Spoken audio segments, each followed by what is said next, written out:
who were injured during the attack in Afghanistan.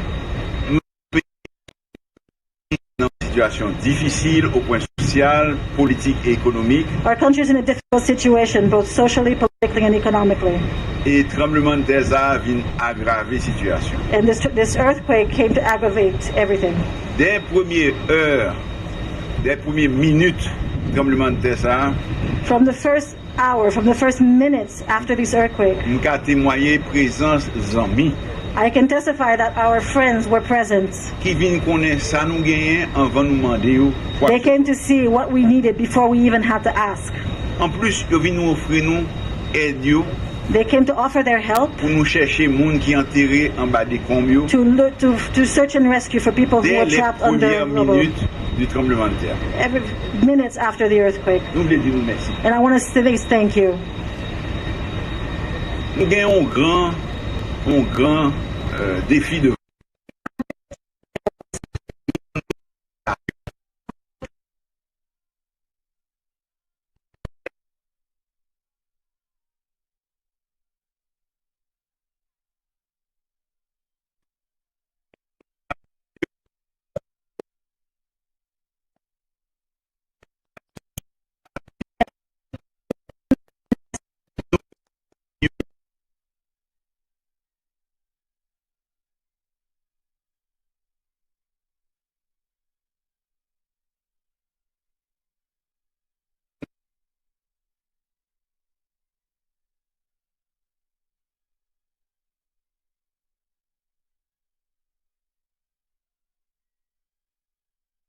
We appreciate the solidarity of our friends. Nous apprécions la solidarité des gens qui vivent dans la communauté. We appreciate the solidarity of people and who are extending their helping hand to their fellow communities. Si nous mettons nous ensemble, if we put ourselves together, nous capables d'arriver lever gros défi ça. We can address this big challenge. Encore une fois, je voulais dire merci pour phase aiguë ça que nous avons bien vivre là. Thank you again for the help that you're providing during this very acute phase. Mais puis gros tâche que nous avons pour faire.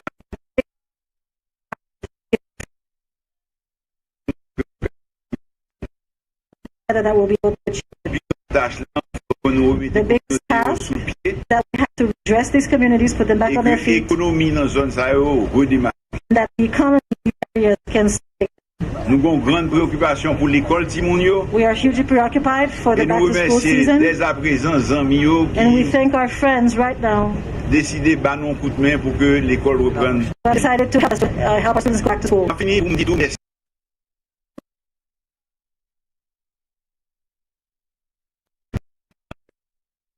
Que nous avons lancé.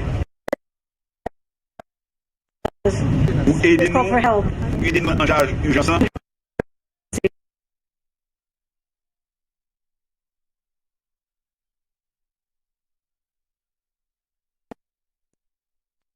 Enfin,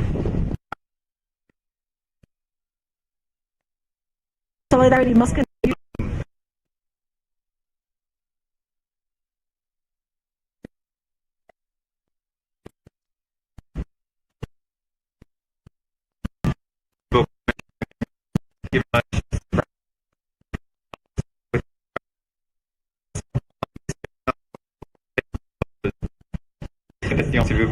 Merci, bonsoir.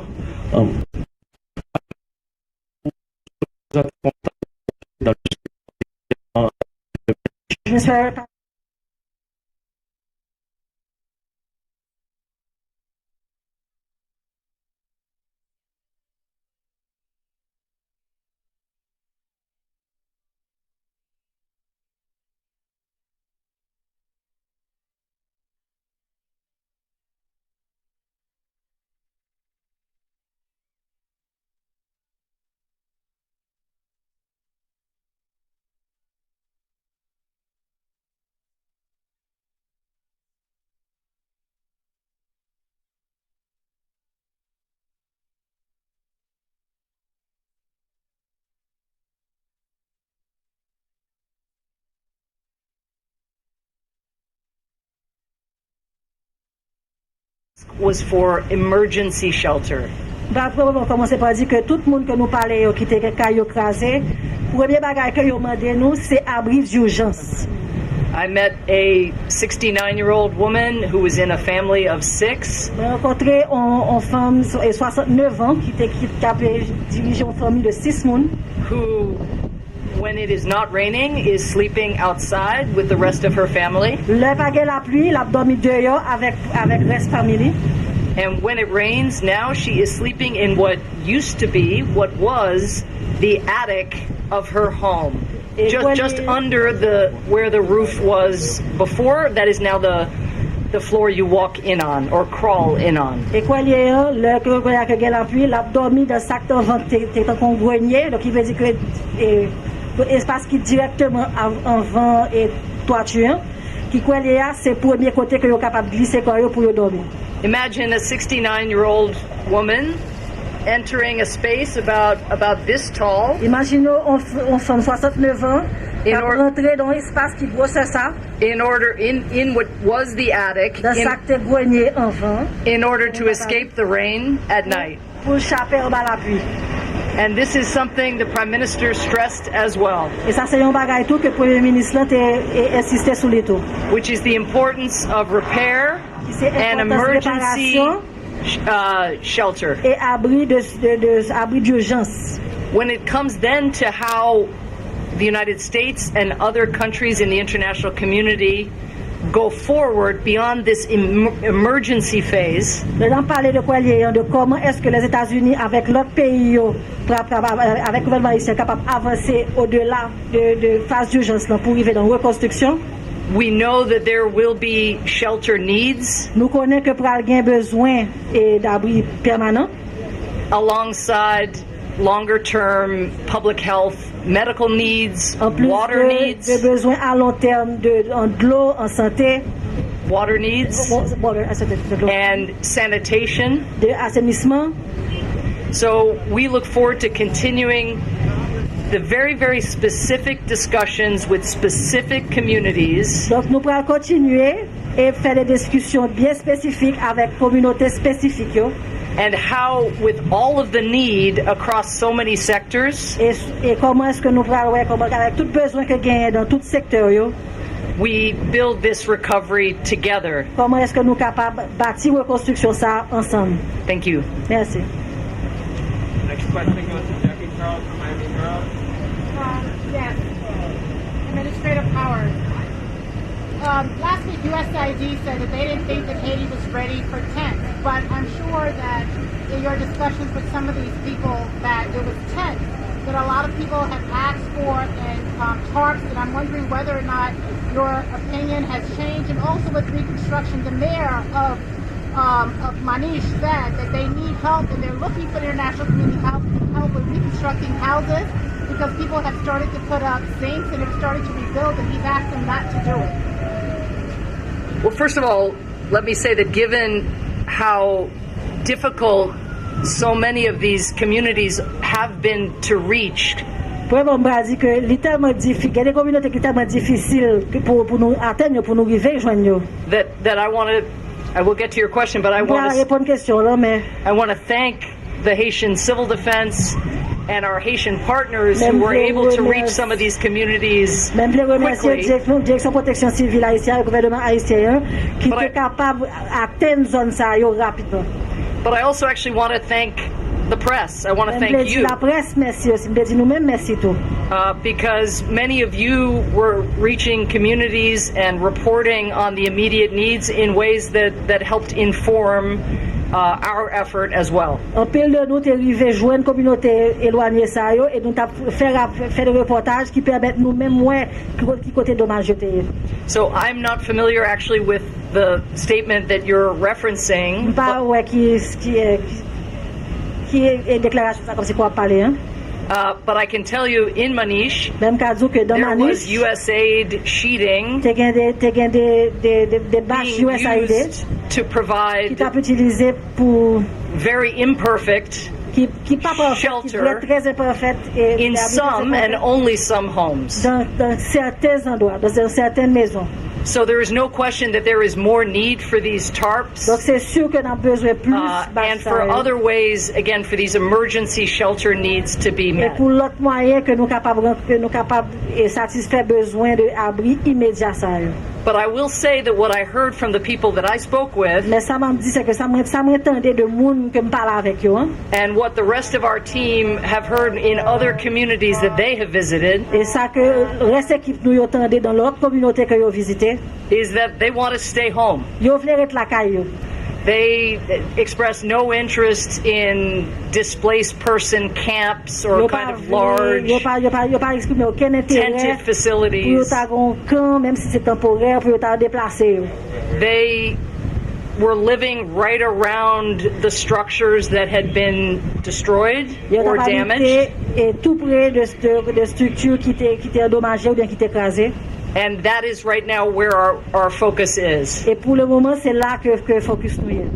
But I think the Admiral, our DART team, the Ambassador, and I certainly will not forget what we saw today in terms of the need for this immediate shelter support, particularly in light of the storm season upon us. Et je crois que ni amiral là, ni même ni ambassadeur là, nous pas oublier ça nous ouais et souterrain et comment que besoin ça d'abri vraiment urgent et surtout dans le cadre que la privée que nous dans saison cyclone. And last thing I would say is just in talking to the Prime On Minister, a parlé à Premier ministre là. each community has its own specific needs. Chaque communauté a besoin par eux. So we as USAID and the US government, we can't generalize. Donc nous-mêmes comme USAID et gouvernement américain, nous pas qu'à généraliser. There are some communities that didn't experience this kind of destruction of homes, Il y a des communautés qui pas autant cailles qui crasées, but now face profound challenges getting access to clean water. mais qui par exemple ont un pile défi pour y joindre l'eau propre. There are communities that have managed to keep the markets going, Il y a des communautés côté que marché yo continue à fonctionner. and other communities that are almost entirely dependent on food assistance in the short term. Et de l'autre communauté qui presque entièrement dépendent de l'assistance alimentaire là, dans le court terme. So this is why our partnership with the Haitian people is so fundamental. Donc c'est pour ça que le partenariat nous avec le peuple haïtien est tellement fondamental. We need to listen to the communities themselves about how they prioritize. Faut nous capables d'entendre communauté eux mêmes qui dit nous qui ça qui priorité par eux. And in the same way that Admiral Fowler has done such an important job mobilizing other countries like France and the Netherlands and the Dominican Republic and Colombia to support the military component of this response, Et même Jean que Admiral Fowler fait un gros effort pour mettre ensemble tout un pilote pays tant que République dominicaine, tant que Colombie et pour vraiment coordonner la réponse militaire là. the United States and our diplomatic community is going forth now to try to mobilize a response to the UN humanitarian appeal, which was just issued. Et quoi les dans le même genre tout que le parti diplomatique là donc ambassadeur là que nous faut nous pas obligé avancer pour nous mobiliser et l'autre pays partenaire yo dans cadre appel pour financement que les Nations Unies mettaient. And that appeal, understandably, is quite significant, $187 million, Et appel pour financement ça très significatif, c'est 187 millions de dollars. which speaks again to the gravity and scope of the needs that are out there. Ça qui fait ouais comment que besoin et qui gagne au grave et qui dimension. So we hope that all donors will step forward and contribute to meet these needs. Donc nous espérons que tous les donateurs yo pourront avancer pour contribuer dans besoin ça. Monsieur Léandre, Haiti Press Network. Oui, bonsoir. Je félicite Madame Power pour l'intervention tout à l'heure. Thank you, Mrs. Power, for your intervention earlier. Ok, gouvernement haïtien pas attendu que tu aies un tremblement de terre. The Haitian government, of course, could not expect an earthquake. Et de jour en jour, population dit que pas besoin de kit alimentaire, il y a besoin de bagage qui construit, ça veut dire qu'il y a besoin de caille pour caille reconstruit. Maintenant, est-ce que and more, the Haitian people are saying that they do not need food aid. They need things that will last, things that will help them rebuild homes. Ok. Maintenant, est-ce que USAID ou bien le gouvernement américain a continué à aider le gouvernement haïtien pour concrétiser le rêve ça que Mounio besoin de sortir en bas la pluie et puis entrer dans la carrière? Will the USAID or the larger broader US government work with the Haitian government to help make that dream a reality of people, to get people into their new homes? Yes, I mentioned earlier the so-called lessons of the Haiti earthquake of 2010. On dit tout à l'heure que nous devons apprendre des leçons de tremblement de terre 2010 là. One of the things that we saw in 2010 was tremendous generosity. Une des choses que nous avons en 2010 là, c'est une pile générosité.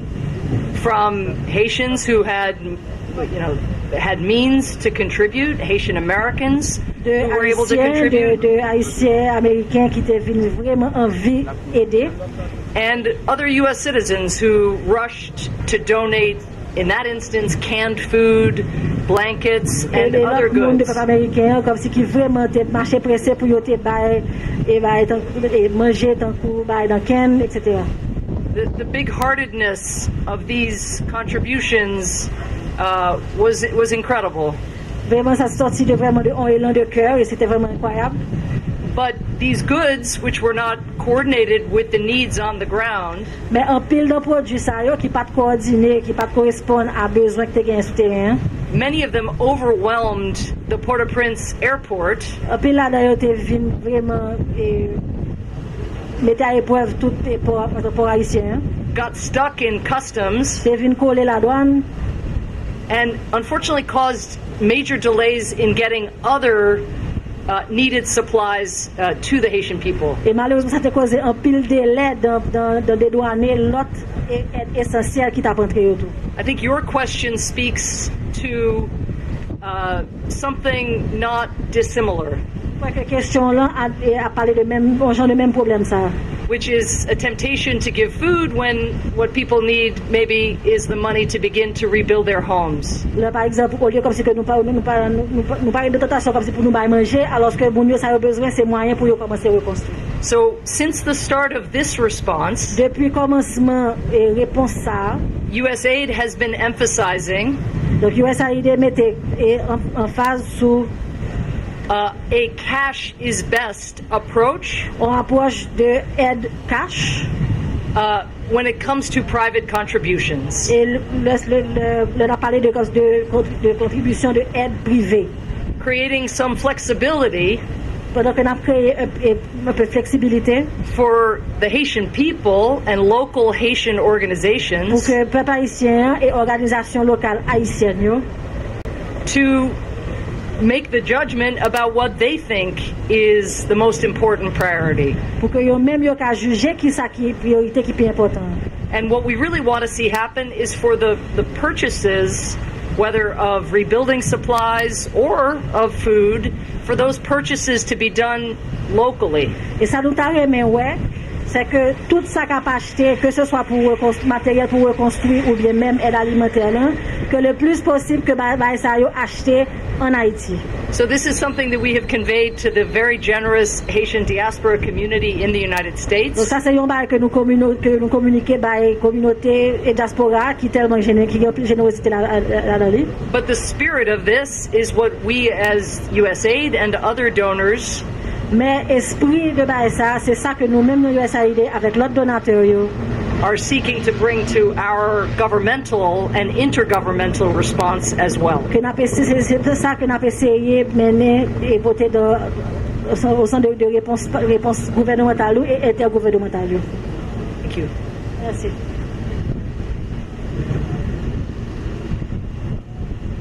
The next question goes to NPR, Carrie Kahn and Harold Isaac.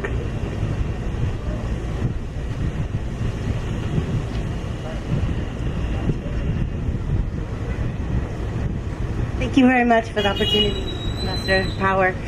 Just quickly on Afghanistan, if you give me the chance, with the situation in Kabul, can the U.S. guarantee security to and from the airport for the evacuations they say is continuing for USAID employees and other U.S. citizens and Afghan allies?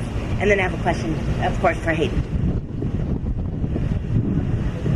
Thank you for the question. Merci pour question ça.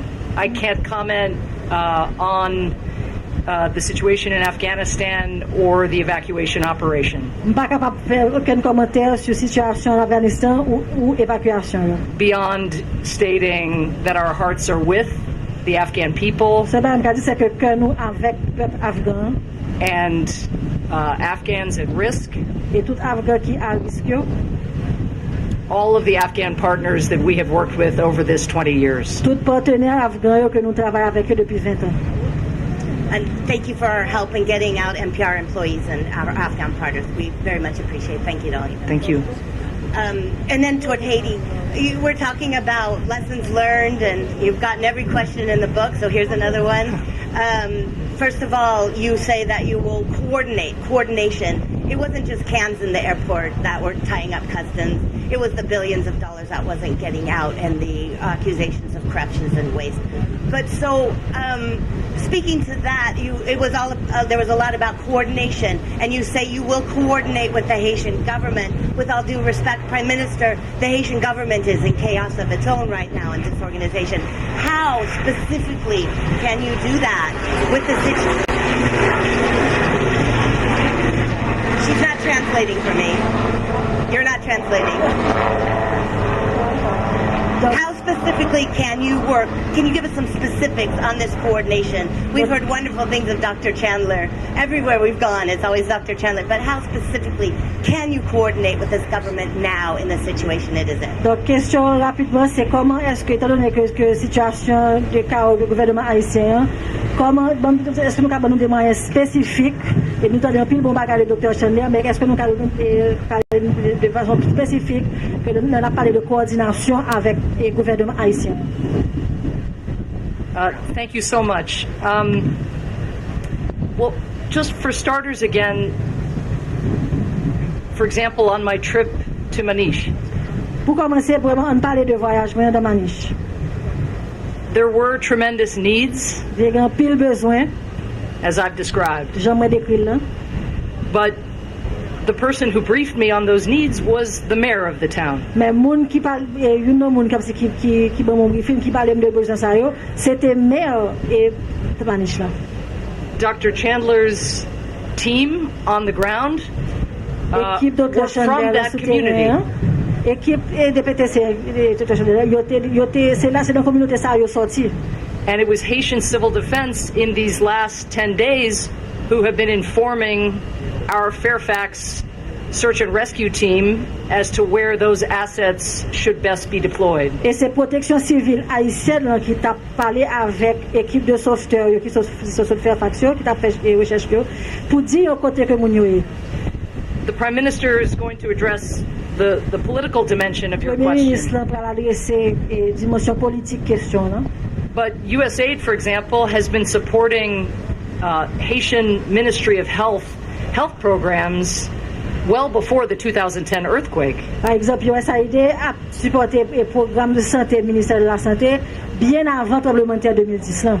And when we determine now how best to allocate resources to meet health needs, et là nous pourrons parler de comment est-ce que nous et qui meilleure façon pour nous allouer et pour nous attribuer ressources pour besoins santé. It is going to be our colleagues in the ministries of health and in the health clinics at the local level who provide us the assessments that we need in order to inform our programming. C'est pour les collègues nous yo dans ministère santé yo et surtout dans clinique locale yo qui pour informer nous sur qui ça que yo besoin. I think we have become better over time at knowing what we know.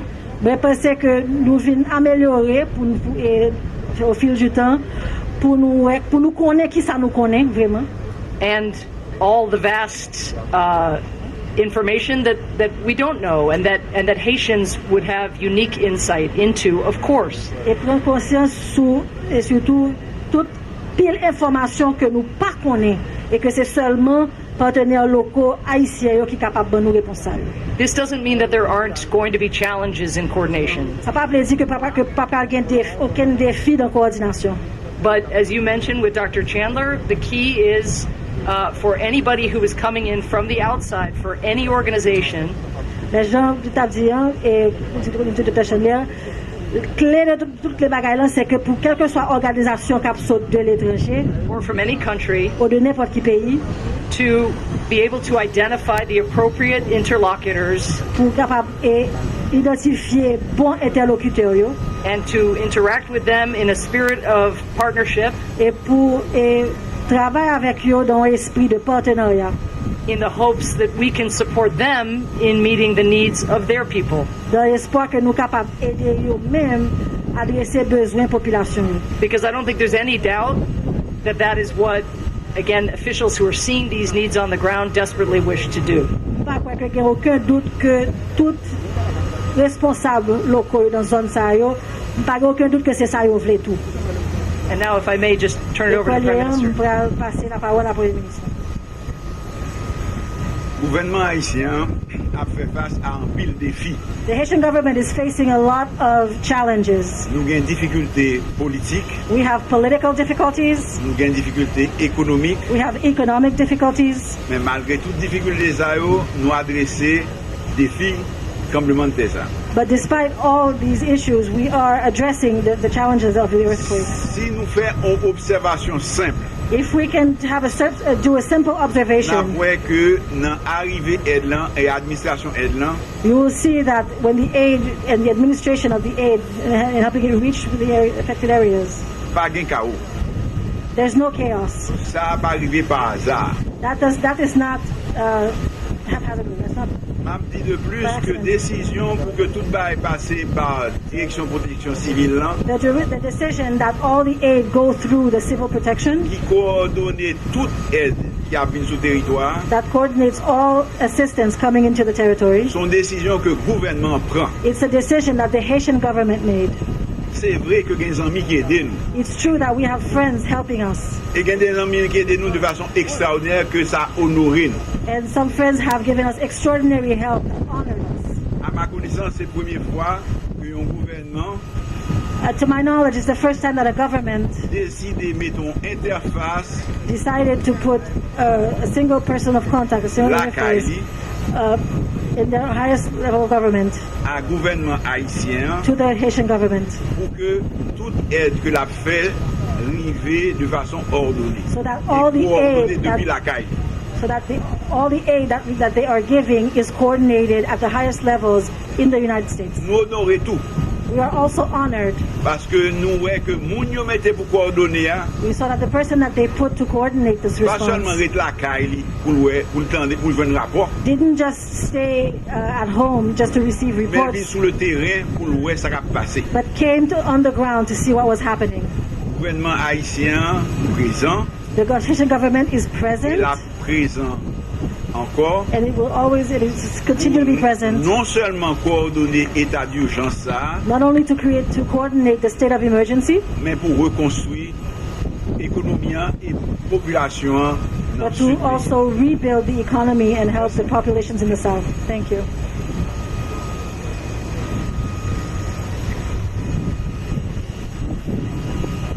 TNH, National Television of Haiti.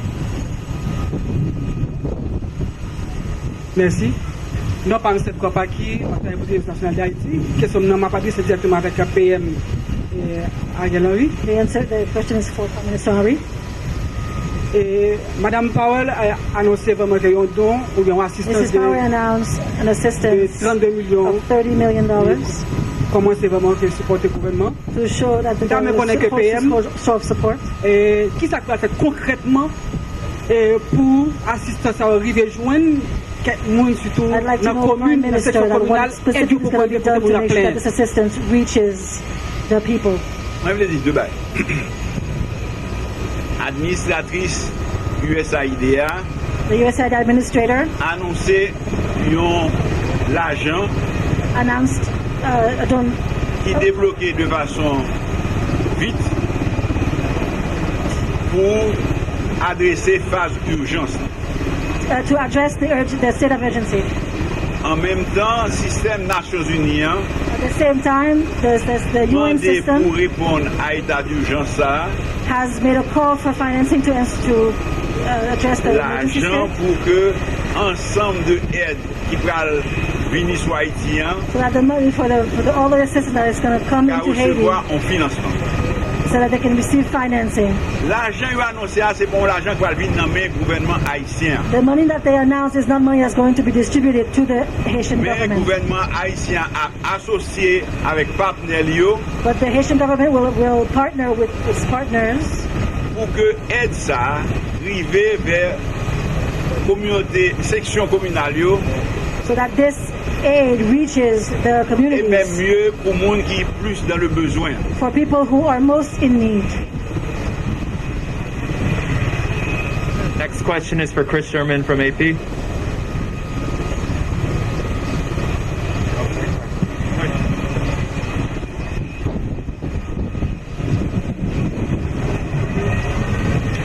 Thank you very much.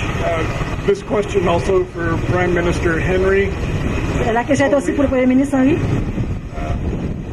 What, as you've both mentioned, the Haitian people who rebuild their homes and reactivate their economies. Comme nous tous les deux dit, et ça va être au peuple haïtien et pour reconstruire carrière et reconstruire l'économie.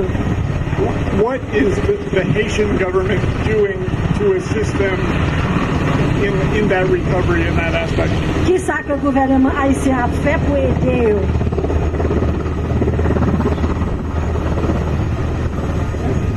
Qui ça que le gouvernement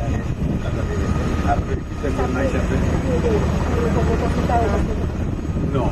OK. Dans l'immédiat, le gouvernement, ça l'a adressé, c'est urgence.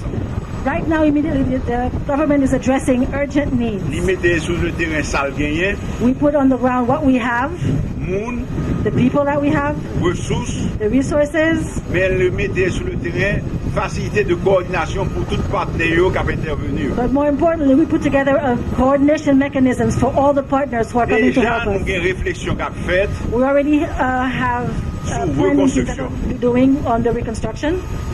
Nous avons essayé tout d'abord, dans l'urgence, bay moun yo yon toit, c'est-à-dire bay yo vache, bay yo tente.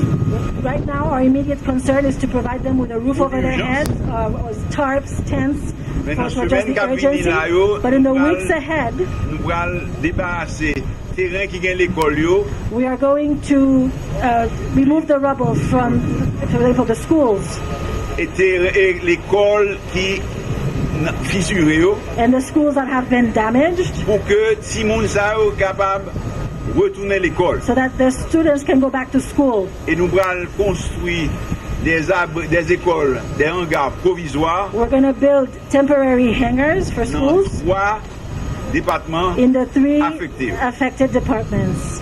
Par-delà ça, nous avons organisé Beyond depuis that, Kounien we are starting to organize ourselves pour nous faire un plan de reconstruction, to do a reconstruction plan, non seulement physique, not only physical mais reconstruction, reconstruction économique but also economic de reconstruction zones sinistrées. of the affected areas.